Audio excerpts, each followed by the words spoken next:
33 dopo le 8 del mattino, dica 33 trentini entrarono a Trento con un Alfa 33. Dai, oggi dai, alle 2 meno un quarto dai, sono andato dai. a letto, non sono Dica in grado. 33 trentini entrarono a Trento con un Alfa 33. Mi rifiuto, sono andato a letto alle 2 del mattino. Scusi, Ho avuto incombenze televisive. Lei è veramente un paracarro. Diamo la carta d'identità dell'ospite che abbiamo annunciato poco prima della pubblicità e la leggiamo subito. Nome: Mauro. Cognome: Murgia. Data di nascita: il 27/3 del 1971. Professione: imprenditore. Segni particolari: ospitale. chi coloratissimo. può essere appunto segnalato Mauro. come un uomo ospitale. Grazie. Buongiorno Buongiorno caro Mauro Murgia. Allora, subito, noi l'abbiamo detto poco prima della pubblicità, nei segni particolari e nella professione ovviamente risulta imprenditore, ma tu sei anche il presidente di Federalberghi del Sud Sardegna, e partendo da questa tua carica cerchiamo di capire un po' la giungla, anche visto che in tempi non sospetti sono state fatte anche più di una giornata dove gli albergatori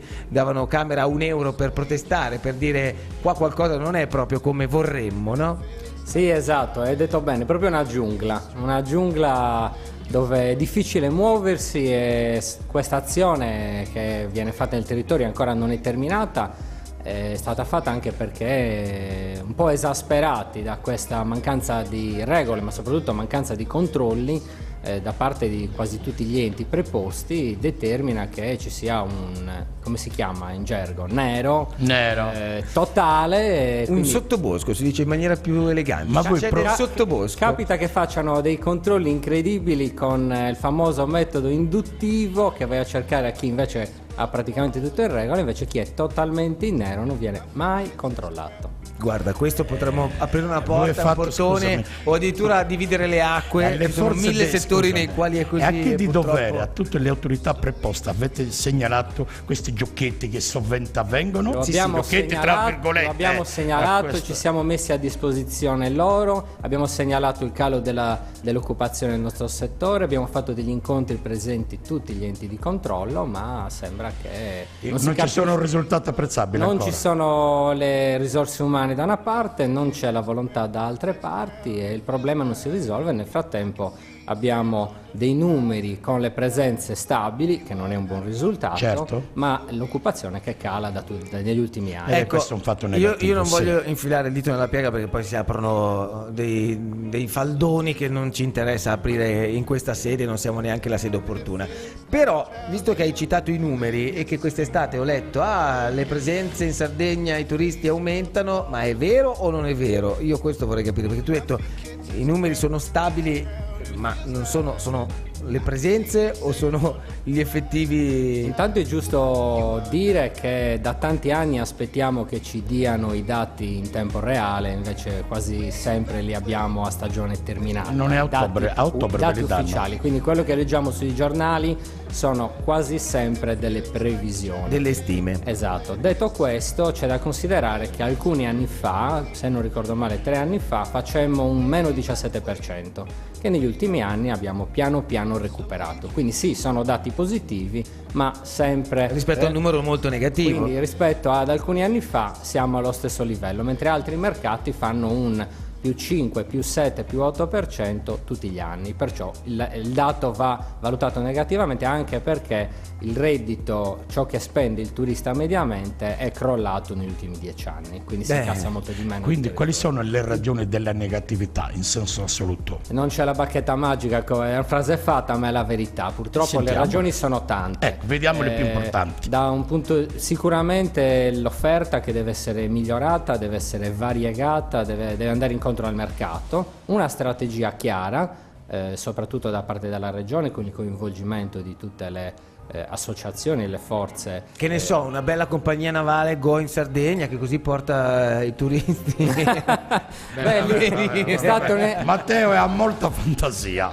No, apprezziamo la però fantasia. ci sono molti albergatori che hanno ospitato quelli che non sono partiti, che hanno avuto problemi di Molti mi hanno detto la qualità dei servizi. Perché questo è un Dai, punto vediamo importante. Mauro. Vi ringrazio per questo accenno, perché è doveroso ringraziare gli albergatori e soprattutto quelli della Gallura, che sono intervenuti immediatamente proprio per salvare l'immagine della La faccia, Sardegna, come si suol la dire. faccia, e fare in modo che questi tantissimi turisti che erano nella banchina, che non potevano ripartire perché non c'era neanche posto, Sì, a prescindere che potevi pagare di più, non c'era posto, sono andati immediatamente lì. Da una parte chiamavano i colleghi per avere posti di camere gratuite, dall'altra prendevano i nominativi, e tra l'altro mi hanno detto che all'inizio sono stati aggrediti, poi hanno capito e hanno risolto tutto, sono stati bravissimi. sono molto Un contento. applauso Beh, giusto. agli albergatori della Gallura, ma in realtà a tutti quelli che fanno uno sforzo per far sì che comunemente quest'isola, che dovrebbe vivere, lo ricordiamo, Esatto. di turismo È stato- a 360 sì. gradi,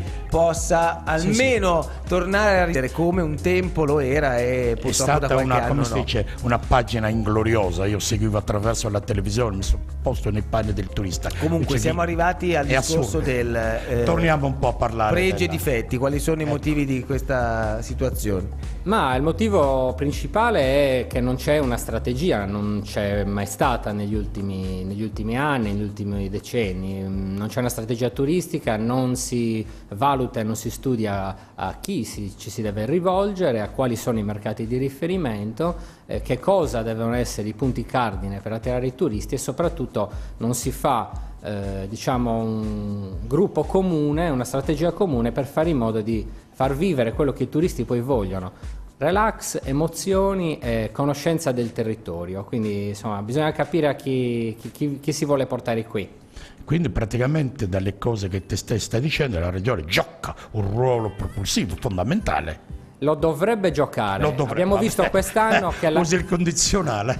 Uso il condizionale perché abbiamo visto quest'anno che la regione, non avendo risorse, non ha fatto granché di promozione, il risultato è stato quasi identico, perciò insomma è un fattore che al momento non incide. Poi indubbiamente le difficoltà, le debolezze sono anche altre, non bisogna dimenticare l'altissima tassazione del settore, soprattutto per chi è proprietario di strutture, perché il famoso IUC che non Sì, doveva famoso aumentare, e invece negli ultimi 3 anni tutte queste voci, Muttari e Tasi, hanno aumentato tantissimo i valori. Ci sono strutture alberghiere di 200 stanze che pagano 400.000 euro all'anno solo di queste 3 tasse. Quindi ovviamente mamma mia, dove devono quanto è fare, alta questa possono cosa. fare leva, ahimè purtroppo, sì. solo sull'occupazione e diminuire la forza lavoro. Certo, perché poi alla fine ti trovi drammaticamente strozzato E non hai altre alternative. non hai altre alternative, certo. Purtroppo. Io leggevo quest'estate una notizia che era legata alla storia di un turista riccionese, nel senso che da Riccione, nonostante l'offerta dei divertimenti lì e non sicuramente del mare fosse proprio dietro casa, abbia detto e deciso con la famiglia: bah, quest'anno andiamo in Sardegna, e andiamo in Sardegna a goderci il bel mare, a goderci un po' quella che non abbiamo mai visto, la Sardegna. Bene, il resoconto del viaggio della speranza è stato innanzitutto un salasso di quelli di proporzione stratosferica nella partenza e nel viaggio, perché 4 persone più macchina, quindi 2 bambini, lui e la moglie, più macchina, più cena all'interno della nave in questione, che non è quella, non è Go in Sardegna ma è la Tirrenia, ha pagato più o meno quasi 1.000 euro, cioè 700 e rotti euro di viaggio più 120 euro di cena. Certo, non te lo scrive il dottore di cenare dentro la nave, poi Però, anche decide di no. è anche Però un dico, fatto se tu positivo. parti e i tuoi costi di partenza solo per affrontare il viaggio sono quasi di 1.000 euro, con quei soldi tu ti vai a fare una vacanza di una settimana a Sharm el Sheikh. Sì. O dove vuoi, o nel Salento, insomma. Va detta una verità. Indubbiamente la Sardegna non potrà a breve essere competitiva rispetto a Sharm el Sheikh, ma anche rispetto alla Croazia, perché comunque sono paesi dove ciò che è la voce da noi più alta dei costi di gestione delle strutture, che è proprio il costo del lavoro, non è molto più alto rispetto ad altri paesi competitor.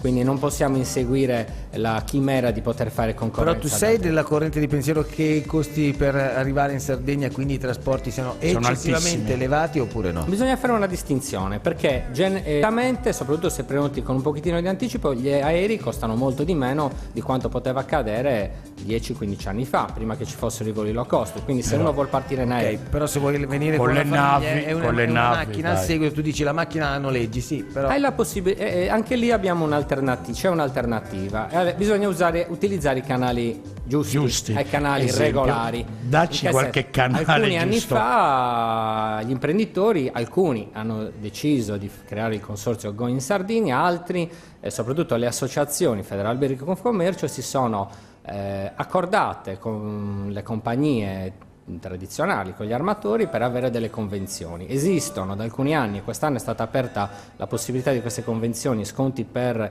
i turisti da parte di tutte le principali compagnie, compresa la Tirrenia, e perciò la quale è incriminata per eccellenza. Ci sono appunto, da noi sono arrivate, soprattutto negli alberghi sul mare, famiglie di 4 persone con l'auto, nel mese di luglio hanno speso 450 euro. Quindi allora vogliamo dire che è anche comunque una forzatura dell'informazione che a volte tende a far risultare una cosa piuttosto che un'altra, e non è notizia per rimanere nell'informazione nuova al settore. Diciamo che dovrebbero sentire tutti quanti, perché c'è una particolarità. Quando noi abbiamo chiesto questo, perché lo sforzo l'abbiamo fatto noi e l'hanno fatto le compagnie, abbiamo chiesto che comunque questo sconto venisse fatto a chi andava a soggiornare nelle strutture ricettive regolari, in particolare gli alberghi, i campeggi e tutto il resto. E allora, guarda, se non fai così non puoi usufruire. Da questo punto ripartiamo, visto che hai citato proprio un argomento caldo per Federalberghi, ma anche per chi lavora e tutti i giorni deve fare il conto che, come apre la serranda di qualunque attività, che sia in albergo o che sia un negozio, ha già delle spese importanti. Ecco, se lo fai in regola. Se non lo fai in regola, magari sarai o ti sentirai più furbo, ma poi vai a detrimento di tutto il mondo del lavoro di un settore, sicuramente. Ne parliamo tra poco, torniamo subito dopo la pubblicità, perché è l'anima del commercio, e quindi ringraziamo i nostri amici inserzionisti di sceglierci giorno dopo giorno. A tra poco. Andiamo subito al telefono con Fabio Fresu da Telema Press, che ringraziamo, per parlare di bonifiche industriali nella zona di Porto Torres, notizia che appunto oggi tiene banco. Buongiorno Fabio. Buongiorno Fabio, ben trovato. Buongiorno a voi. Allora, di che bonifiche si tratta e la scelta di questa notizia per quale motivo? Anzitutto riprendiamo il discorso che abbiamo cominciato la settimana scorsa su cose che non vengono fatte. La settimana scorsa abbiamo parlato del PUC del comune di Sassari, sì. Questa volta invece parliamo di una cosa addirittura molto più grande, che è quella delle bonifiche del sito industriale di Porto Torres, che non sono mai partite. Il sito industriale di Porto Torres è stato identificato come SIN, come quindi zona di interesse nazionale, ne esistono 39 in tutta Italia. Sì. Questa è una zona che avrebbe dovuto già essere bonificata da tempo, tant'è vero che il SIN è stato identificato nel 2002, dovevano partire le bonifiche, c'erano a disposizione 530 milioni di euro, non sono mai partite. Ma scusi, perdonami, ma il presidente dell'ENI, che adesso è stato sostituito, non aveva preso impegni formali, è andato fisicamente da voi, aveva anche articolato un calendario per le bonifiche, d'accordo con la giunta, mi pare, comunale di Porto Torres.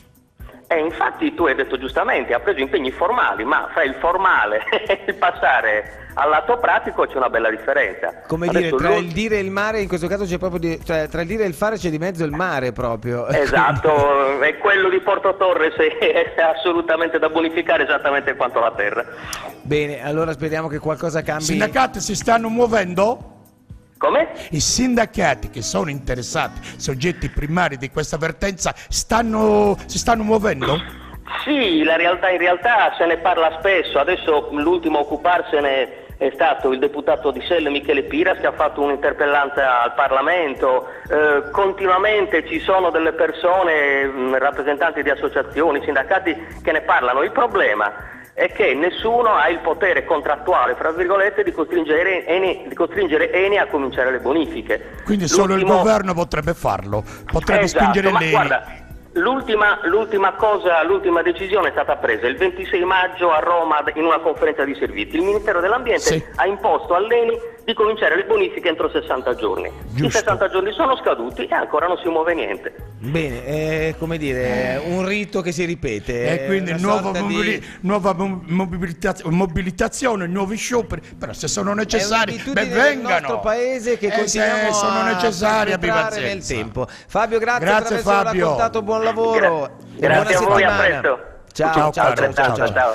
Diciamo che abbiamo delle situazioni che rimangono tali e quali, Sì, ma guarda, si mi ripetono fanno soffrire, sempre mi fanno soffrire. in tutti i settori Da vecchio sindacalista mi fanno soffrire. del nostro paese. Non so com'è, ma è così. Per esempio, il sommerso, il nero, quello del quale accennavamo prima, è uno di quei purtroppo motivi per i quali molte aziende a volte chiudono, no? Perché non ci si fa a star dietro a tutte le tasse e a pagare tutto regolarmente. È anche vero che qualcun altro un tempo disse: allora, se di mattina lavorate con diciamo il libretto e tutto in regola, il pomeriggio, se non avete niente da fare, mi andate a fare quelle belle 4 orette di nero e siamo a posto. Quindi sarebbe il grande cavaliere. No, non lo so io. Ah, no, il cavaliere. Non lo so. Comunque, questo è un tema che sicuramente a voi preoccupa. Ti lascia l'amaro in bocca. Cerchi le strutture che sanno di essere regolari, seguono le norme, devono pagare tante tasse, devono pagare tutti gli oneri sociali relativi ai costi del lavoro, che sono molto elevati rispetto ai margini che ci sono di ricavi. E qui potremmo in dire Sardegna.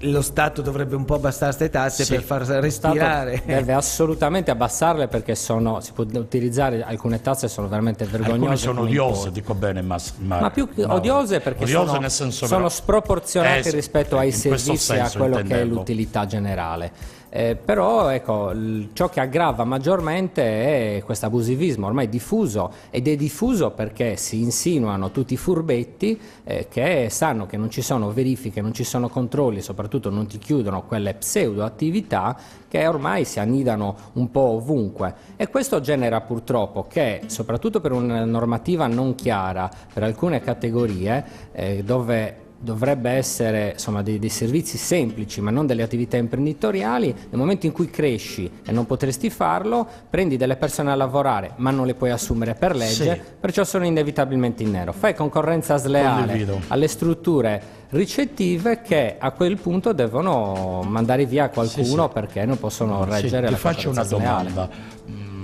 Se vuoi rispondere, non Sì. è nulla di grave, è una mia così convinzione che sto maturando, la sto maturando da un po' di tempo. La maturi in fretta perché le manca poco, sì, poi dopo... Hai ragione. A me dà l'impressione che i comuni che sono maggiormente interessati, che conoscono queste tematiche degli abusivi eccetera, mi dà l'impressione che siano molto tolleranti, ma non per cattiveria, ecco la domanda mia, forse per ragioni sociali, siccome c'è tanta disoccupazione e loro le sanno, allora non vogliono. È un po' un cane che si morde la coda, questo. È grave il fatto, però lasciano questa sorta di illegalità per un fatto sociale. Non so se è anche una tua convinzione. ma allora... Infatti, cioè è sbagliato, ho detto, sul piano della legalità, però mi dà l'impressione. Secondo noi, questa è la mia impressione. Secondo noi sto maturando è un'impressione. comunque sui principi insomma di un'economia sana. Sì, può essere che lo abbiano fatto in buona fede, adesso hanno visto i risultati che sono negativi sull'occupazione, devono intervenire immediatamente, anche perché poi cosa rimarrà alle imprese regolari? Fare una denuncia e chiedere i danni alla regione e ai comuni? Cioè, sono costretti a fare questo. È possibile che nei tavoli non si riesca a pagare risolvere di nuovo, perché questo problema? le spese processuali poi le paghi te, intanto anticipi te i Tra soldi l'altro. delle spese processuali se vuoi far denuncia a causa a qualcuno, E no? poi tra l'altro se fai denunce tanto lo pagano sempre i cittadini, se anche vinci la causa, certo, in perciò generale sì. chiediamo fortemente un senso di responsabilità e che si intervenga. Capisco che 200 strutture in una città che magari 80 sono abusive, quegli 80 possono essere anche voti, non lo so come si ragiona, però non si può accettare più una situazione del genere, anche perché dispiace moltissimo a noi albergatori dover ridurre poi il numero dei nostri occupati, perché dietro ci sono delle Chi è famiglie. che da poco ha chiesto agli imprenditori di smettere di licenziare? Un ministro credo di questo governo, Poletti. Poletti. Ha detto Il ministro del lavoro. ha detto se Anche posso Padoan fa fare la un verità. appello ecco, allora caro ministro, se lei vuole che questo appello possa essere un appello che abbia una efficacia, dovete in qualche modo trovare una soluzione che sia, è vero, anche complicato, ma che sia di sbocco e soprattutto di speranza nel trovare un sistema per far sì che la gente non vada a fare lavoro in nero o si crei delle attività in nero, ma trovi lavoro laddove le aziende possono darne di lavoro, e quindi posti. Io questo non l'avevo ancora sentito e devo dire che se il ministro ha detto questo è abbastanza grave, perché sanno benissimo quali sono le leve che muovono l'economia anche nel nostro settore, siccome nel Mezzogiorno e in Sardegna avere degli sgravi sul lavoro è un diritto, certo, non è un'agevolazione, è un diritto. Come sarebbe un diritto pagare meno la benzina. Come sarebbe un diritto pagare meno tasse, devono intervenire dando degli sgravi. Posso tornare indietro nella sgravi. storia, se me lo concedi? No, rafforza. Abbiamo poco e niente. Allora, anche il grande Antonio Gramsci, che è sardo, poneva negli anni 30 la questione meridionale in quest'ottica. È così, è giustissimo, è proprio in questo Quindi modo. Mauro Murgia uguale Antonio Gramsci? Ah, no, Beh, no. gli occhiali sono diversi. Però attinge, anche lui ha maturato queste convinzioni che lui le fece negli anni 30. No, però per quanto concerne l'Italia. Alcune cose le condivido assolutamente. Io penso che i temi di grande respiro di giustizia sociale possano unire, accomunare tanti pensieri anche diversi di diverse nel colore estrazioni, e nell'appartenenza politica. Poi però il problema è che bisogna farli convogliare tutti in un unico imbuto e non tenersi ognuno per proprio conto, e poi alla fine tutto funziona male come sta funzionando. Questo sarebbe bello, insomma. Gliel'hai detto a Antonio Gramsci che no, non ce l'ha fatta? No, purtroppo è morto, mi pare, nel 37.